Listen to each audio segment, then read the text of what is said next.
আসসালামু আলাইকুম ওরহমতুল্লাহি ওবরকাত। আলহামদুলিল্লাহ ওয়াসসালাতু ওয়াসসালামু আলা রাসূলিল্লাহ ওয়া আলা আলিহি ওয়া আসহাবিহি ওয়া মান ওয়ালাহ আম্মা বা'দ।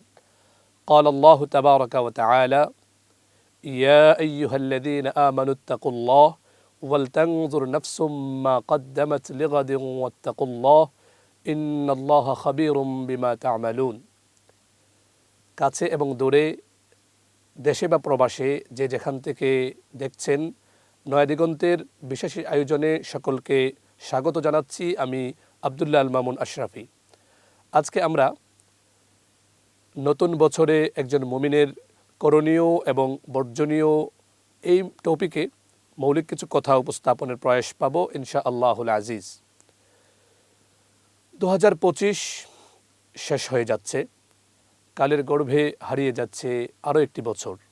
আমাদের সামনে সমাগত 2026 আমাদের জীবনে নতুন একটি বছরের সূচনা হতে যাচ্ছে। তো এই যে প্রতি বছর আমরা একটি বছরের সমাপ্তি লগ্নে উপনীত হই, আবার আরেকটি বছর আমাদেরকে স্বাগত জানায়। বছরের শুরুতে এবং শেষে একজন মুমিনের চিন্তা চেতনা কেমন হবে? সর্বোপরি একজন মুমিন তার চিন্তা চেতনা, তার অ্যাটিটিউড, দৃষ্টিভঙ্গিটা বছরের শেষে এবং শুরুতে কেমন রাখবে সে নিয়ে আজকে আমরা মৌলিক কথা বলবো ইনশাআল্লাহ। অল্প সময় পরেই 2026 শুরু হতে যাচ্ছে। এই যে ইসাই বর্ষের সূচনা এবং 2025-এর সমাপ্তি, এমত অবস্থায় আমাদের মৌলিক কিছু করণীয় আছে। একজন মুমিন হিসেবে তার কিছু কাজ বা চিন্তা চেতনা অবশ্যই ধারণ করতে হবে।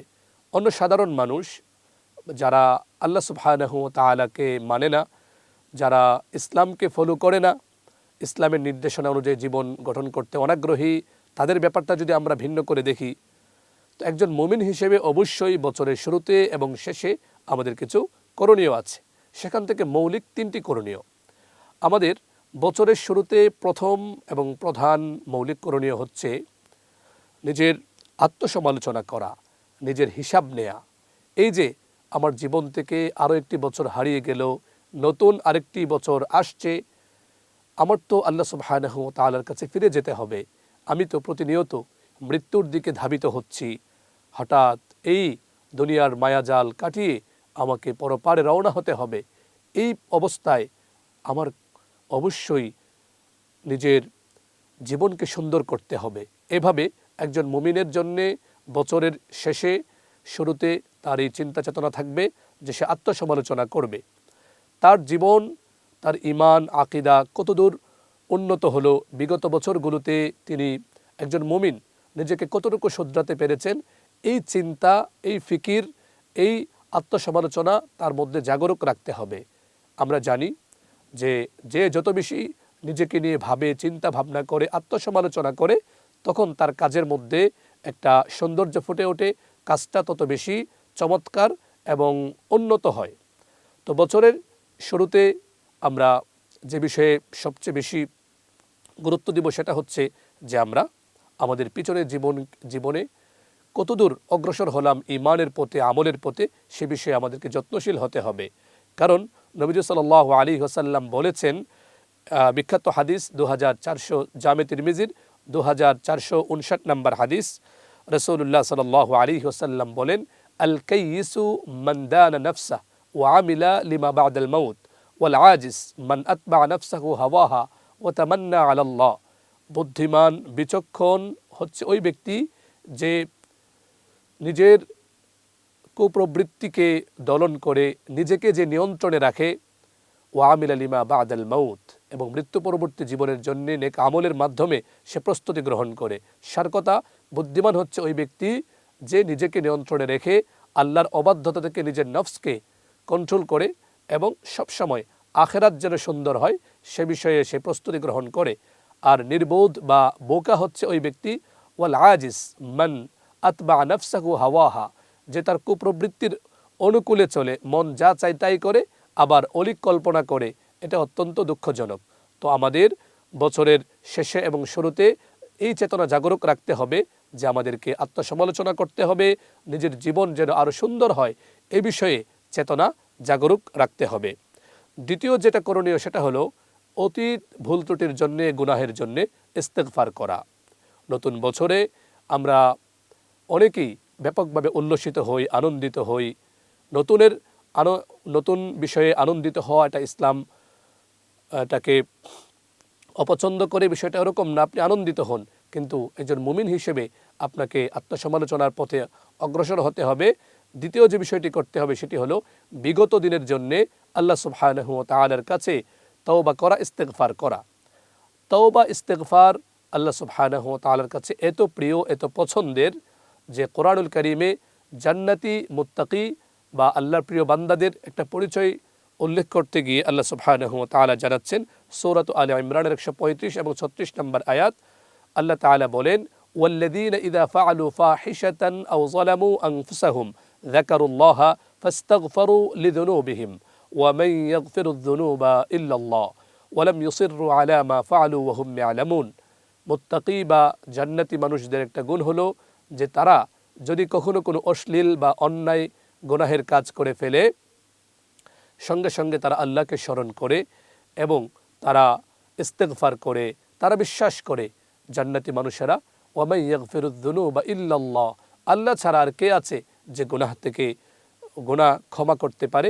সেজন্যে তারা আল্লাহর কাছে ইস্তেগফার করে এবং এই গুনাহে তারা অবিচল থাকে না, বরং গুনাহটাকে ছেড়ে দেয়। এমন কাজ যারা করে, আল্লাহ সুবহানাহু ওয়া তাআলা বলেন, উলাইকা জাযাউহুম মাগফিরাতুম মির রাব্বিহিম ওয়া জান্নাতুন তাজরি মিন তাহতিহাল আনহারু খালিদিনা ফিহা। গুনাহ হওয়ার সঙ্গে সঙ্গে যারা ইস্তেগফার করে, তওবা করে, তাদের বিনিময়, তাদের প্রতিফল হিসেবে আল্লাহ সুবহানাহু ওয়া তাআলা রেখেছেন জান্নাত, যার তলদেশ দিয়ে নহর প্রবাহিত, এবং তারা চিরকাল সেখানে থাকবে। সুবহানাল্লাহ। তো আমাদের এই বছরের শেষে এবং শুরুতে আমাদের প্রথম কাজ তো হচ্ছে আত্মসমালোচনা করা, দ্বিতীয় কাজ হচ্ছে অধিক পরিমাণে তওবা করা, ইস্তেগফার করা। আমি যত বেশি আল্লাহ সুবহানাহু ওয়া তাআলার কাছে তওবা করব, আমার জীবন আলোকিত হবে, সৌন্দর্যমণ্ডিত হবে। কোরআনুল কারীমের 11 নম্বর সূরা, সূরাতু হুদের 3 আয়াত আল্লাহ রাব্বুল আলামিন বলেন, ওয়া আনিস্তাগফিরু রাব্বাকুম সুম্মা তুবু ইলাইহি ইউমাত্তিউকুম মাতাআন হাসানান ইলা আজালিম মুসাম্মা। হে আমার প্রিয় বান্দারা, তোমরা ইস্তেগফার করো তোমাদের রবের কাছে, তওবা করে ফিরে আসো আল্লাহর দিকে। এতে করে আল্লাহ সুবহানাহু ওয়া তাআলা তোমাদেরকে উত্তম জীবন ভোগের সুযোগ আল্লাহ করে দিবেন। সুবহানাল্লাহ। এভাবে যত বেশি আমরা ইস্তেগফার করব, বছরের শুরুতে আমরা প্রতিজ্ঞাবদ্ধ হই প্রতিদিন আমরা ইস্তেগফার করব। বিশেষ করে বছরের শেষ এবং শুরুতে আমাদের উচিত বারবার আল্লাহর কাছে ইস্তেগফার করা, তওবা করা। আল্লাহ যেন আমাদের সামনের জীবনটা সৌন্দর্যমণ্ডিত করেন, আলোকিত করেন। এভাবে যত বেশি আমি ইস্তেগফার করব, আল্লাহর রাগ থেকে আমি বাঁচতে পারবো। কোরআন মাজিদের 8ম সূরা সূরাতুল আনফালের 33 নম্বর আয়াতে আল্লাহ বলেন, ওয়ামা কানাল্লাহু মুআযযিবাহুম ওয়া হুম ইস্তাগফিরুন। যারা ইস্তেগফার করে, আল্লাহর কাছে ক্ষমা প্রার্থনা করে, আল্লাহ সুবহানাহু ওয়া তাআলা তাদেরকে শাস্তি প্রদান করবেন না। এমনিভাবে কোরআনুল কারীমের 71 নম্বর সূরা সূরাতু নূহের 10, 11, 12 এই 3টি আয়াতে আল্লাহ রাব্বুল আলামিন বলেন, ইস্তাগফিরু রাব্বাকুম, তোমরা তোমাদের রবের কাছে ইস্তেগফার করো, ক্ষমা প্রার্থনা করো। ইন্নাহু কানা গাফফারা, নিশ্চয়ই তিনি হচ্ছেন অতিশয় ক্ষমাশীল। তোমরা যখন ইস্তেগফার করবে, ক্ষমা প্রার্থনা করবে, আল্লাহ সুবহানাহু ওয়া তাআলা ইউরসিলিস সামাআ আলাইকুম মিদরারা, প্রচুর পরিমাণে যখন বৃষ্টির প্রয়োজন হবে, আল্লাহ সুবহানাহু ওয়া তাআলা বৃষ্টি দান করবেন। ওয়ায়ুমদিদকুম বিআমওয়ালিন ওয়া বানিন, এবং তিনি তোমাদেরকে শক্তিশালী করবেন সম্পদ দিয়ে, সন্তান দিয়ে, এবং তোমাদের কৃষিকাজে আল্লাহ সুবহানাহু ওয়া তাআলা ভরপুর বরকত নসিব করবেন। অতএব তোমরা ইস্তেগফার করো। তো আমাদের এই নতুন বছরের সূচনায় আমাদের প্রতিজ্ঞা করা উচিত অধিক পরিমাণে ইস্তেগফার করা, তওবা করা। তৃতীয় যে করণীয় সেটি হলো নতুন পরিকল্পনায়, নব উদ্যমে জীবনকে সাজানোর জন্যে অগ্রগামী হওয়া। আমরা সকলেই জানি যে কাজের জন্যে পরিকল্পনা যত সুনিপুণ হয়, যে কাজে পরিকল্পিত কাজ হয়, সে কাজটা অনেক সৌন্দর্যমণ্ডিত হয়, আলোকিত হয়, এবং সেই কাজটা সফল হয়। তো এই বছরের শুরুতে আমরা প্রতিজ্ঞা করি যে নির্দিষ্ট পরিমাণ আমি সিরাত পড়ব, নির্দিষ্ট পরিমাণ আমি কোরআন সুন্নাতের আমি পাঠ করব, প্রতিদিন আমি কোরআন মাজিদ তিলাওয়াত করব, প্রতিদিন সাদকা করব। এভাবে একটা পরিকল্পনার মাধ্যমে জীবনটাকে নতুন উদ্যমে, নব উদ্যমে শুরু করার চেষ্টা করা। কোরআনুল কারীমের 59 নম্বর সূরা সূরাতুল হাশরের 20 নম্বর আয়াতে, সূরাতুল হাশরের 18 নম্বর আয়াতে আল্লাহ রাব্বুল আলামিন বলেন, ইয়া আইয়ুহাল্লাযীনা আমানুত্তাকুল্লাহ, হে মুমিনরা তোমরা আল্লাহকে ভয় করো, ওয়াল তানজুর নাফসুম মা কদ্দামাত লিগাদ, প্রত্যেকটা মানুষ যেন একটু চিন্তা ভাবনা করে যে সে আগামীকাল অর্থাৎ কিয়ামতের জন্য সে কি পাঠাচ্ছে, তার নেক আমল যেন সে সমৃদ্ধ করে। তো নতুন বছরে আমাদের তৃতীয় করণীয় হলো অধিক পরিমাণে নেক আমলে অগ্রগামী হওয়া। জীবন অনিশ্চিত, কখন আমাদের জীবন শেষ হয়ে যায় আমরা জানি না। নতুন বছরে আমরা কতদিন থাকবো সেটাও আমরা জানি না। যে আল্লাহ সুবহানাহু ওয়া তাআলা আমাদেরকে নতুন একটি বছর দিয়েছেন, আমরা যেন সুন্দরভাবে সেই বছরটাকে কাটাতে পারি পরিকল্পিত নেক আমলের মাধ্যমে। একদিনের চেয়ে আরেক দিন যেন আমাদের জীবন আলোকিত হয়, সৌন্দর্যমণ্ডিত হয়। তো এভাবে নতুন বছরে আমাদের মৌলিক 3টি করণীয়: আত্মসমালোচনা করা, তওবা ইস্তিগফারের পথে হাঁটা এবং পরিকল্পিতভাবে পরিকল্পনার সাথে নেক আমলে অগ্রগামী হওয়া। এরপর আমরা যদি খুব সংক্ষেপে দেখি আমাদের বর্জনীয় কি।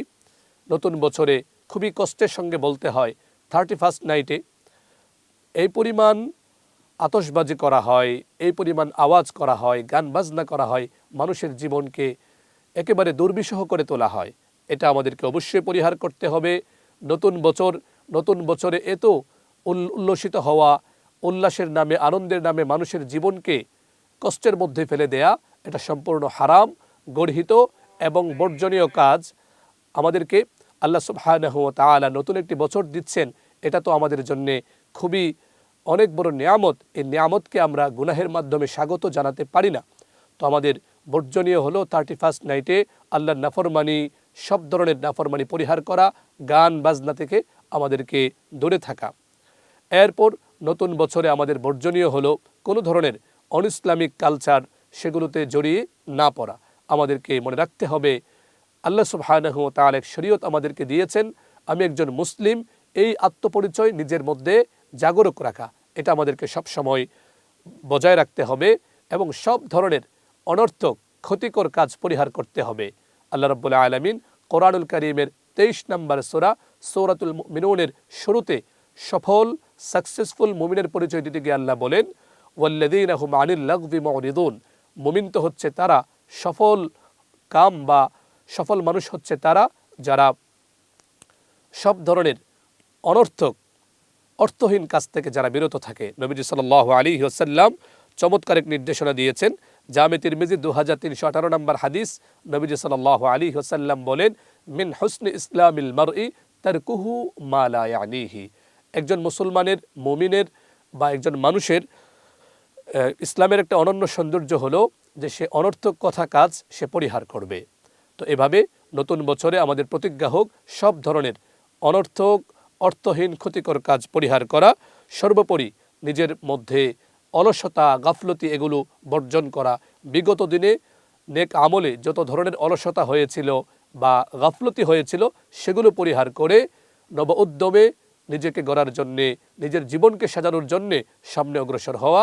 আল্লাহ তাআলা আমাদেরকে নববর্ষে, নতুন বছরে আমরা যেন যেগুলো করণীয় বা আমাদের উচিত যে বিষয়গুলো বলা হলো সেগুলো যেন আমরা বাস্তবায়ন করতে পারি, আর যেগুলো বর্জনীয় সেগুলো যেন বর্জন করতে পারি। আল্লাহ রাব্বুল আলামিন আমাদের সকলকে তৌফিক দান করুন। আমিন। ওয়া আখিরু দাওয়ানা আনিল হামদুলিল্লাহি রাব্বিল আলামিন। আসসালামু আলাইকুম ওয়া রাহমাতুল্লাহি ওয়া বারাকাতুহু।